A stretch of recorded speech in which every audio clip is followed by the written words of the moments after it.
पिछले कई महीनों से लद्दाख में भारत और चीन के बीच बने तनावपूर्ण माहौल को ठंड बढ़ने से पहले खत्म करने की कोशिश जारी है, लेकिन पड़ोसी मुल्क की ओर से कोई न कोई अड़ंगा इस पर लगा दिया जा रहा है।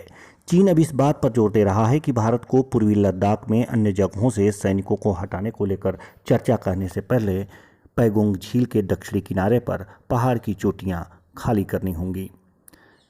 यह वही जगह है जहां पिछले 4 महीनों से दोनों पक्षों के बीच युद्ध जैसी स्थिति बनी हुई है।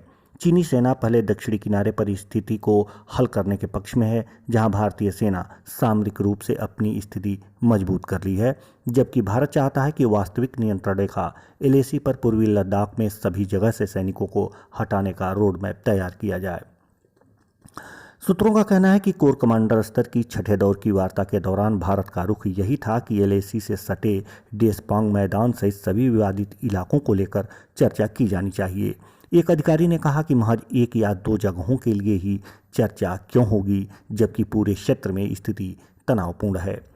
पैगोंग झील के दक्षिणी तट पर भारत के लिए अहम पहाड़ की चोटियां, जिसमें रेचीनला, रेजांगला, मुकरपी शामिल है, जो अब तक मानव रहित थे, कब्जे में आ गए हैं।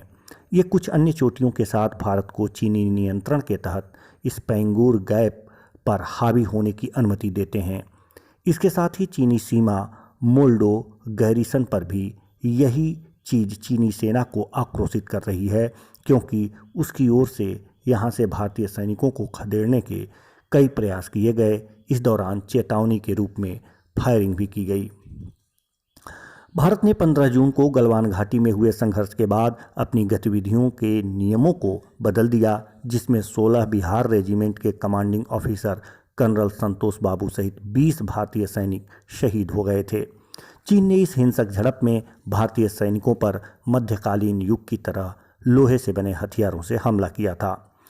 सूत्रों ने कहा कि तब से भारतीय सेना ने कमांडरों को यह निर्णय लेने के लिए जमीनी